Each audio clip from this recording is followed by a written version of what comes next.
آداب ناظرین، میں ہوں آپ کا میزبان رحیم احمد خان اور آپ اس وقت ملاحظہ فرما رہے ہیں تسنیم ٹی وی کی جانب سے ایک خاص پیشکش شخصیت ہند رقیہ سخاوت حسین، یعنی نسوانی مفکر، کہانی نویس، ناول نگار، شاعرہ، بنگال میں مسلم لڑکیوں کی تعلیم کے لیے مہم چلانے والی مسلم خاتون کی ایک تنظیم، بس یہی یاد آتا ہے۔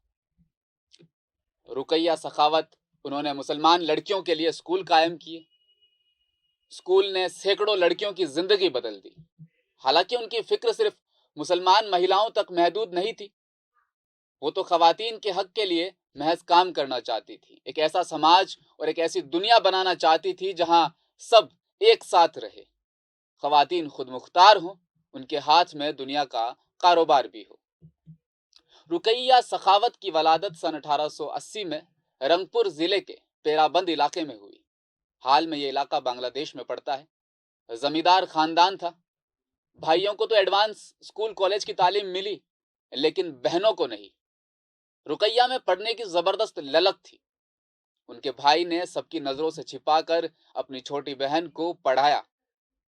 ایسا پتہ چلتا ہے کہ رات میں جب گھر کے سب لوگ سو جاتے تھے، تب گھر کے ایک کونے میں بھائی اپنی چھوٹی بہن کو اکثر پڑھایا کرتے تھے۔ رقیہ کافی ذہین تھی، دنیا کو دیکھنے کا ان کا نظریہ بالکل الگ تھا۔ ان کے بھائی کو اس بات کا احساس اچھی طرح سے تھا۔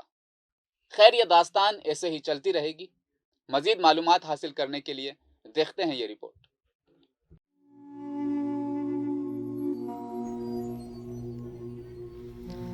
رقیہ سخاوت کے والد سخاوت حسین کافی پڑھے لکھے، ترقی پسند انسان تھے، افسر بھی تھے۔ ان کے ساتھ نے رقیہ کو کافی کچھ کرنے، سوچنے، سمجھنے کا موقع دیا۔ حالانکہ دونوں کا ساتھ بہت لمبا نہیں رہا۔ سال 1909 میں سخاوت حسین کی موت ہو گئی۔ دنیا کے سامنے رقیہ سب سے پہلے ایک مصنفہ کے روپ میں آئی۔ سخاوت حسین کے گزرنے سے پہلے رقیہ کی بنگلہ ادب میں ٹھیک ٹھاک پہچان بن چکی تھی۔ اپنی رچناؤں کے ذریعے انہوں نے مہیلاؤں کی بدتر حالات کو سمجھنے اور سمجھانے کی ایک بہت اہم کوشش کی۔ انہوں نے ایک مضمون استری جوتر ابونتی نے تو ہنگامہ ہی برپا کر دیا۔ کہنے کو تو اس میں بطور خواتین اور خواتینوں کے حالات پر تلخ بات چیت تھی، لیکن اصلیت میں یہ مردانہ سماج کا آئینہ تھا۔ اس سماج میں مہیلاؤں کی گری ہوئی حالات کو بیان کیا گیا تھا۔ ایسے سوال اور ایسی باتیں رقیہ سے پہلے بھارت میں کسی خواتین نے اتنی شدت کے ساتھ نہیں کی تھی۔ اندازہ ہے کہ جب یہ مضمون انہوں نے لکھا تب ان کی عمر محض 22-23 سال ہی ہوگی۔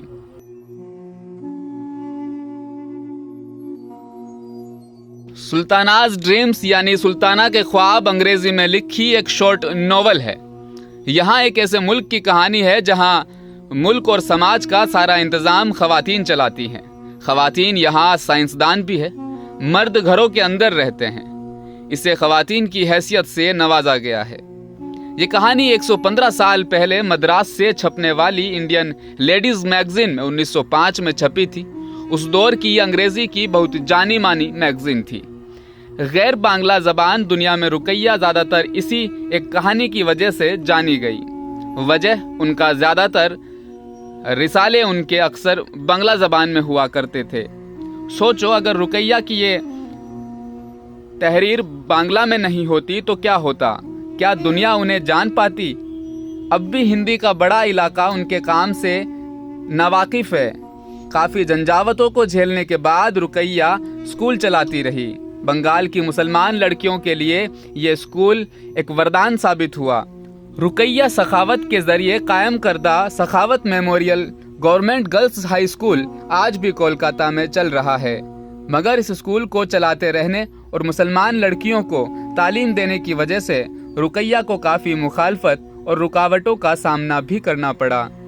وہ ہندوستانی خواتین سوچ کی مضبوط پلر ہیں۔ لڑکیوں کی تعلیم، خاص طور پر مسلمان لڑکیوں کی تعلیم بڑھانے میں ان کا ایک اہم رول ہے۔ مسلمان خواتین کو اتحاد میں لا کر قائم کرنا ان کا ایک بہترین کام ہے۔ ان سے انسپائر ہو کر کئی لڑکیوں نے لکھنا شروع کیا۔ سماج میں ایک نئی کرانتی کا آغاز رقیہ سخاوت نے کیا۔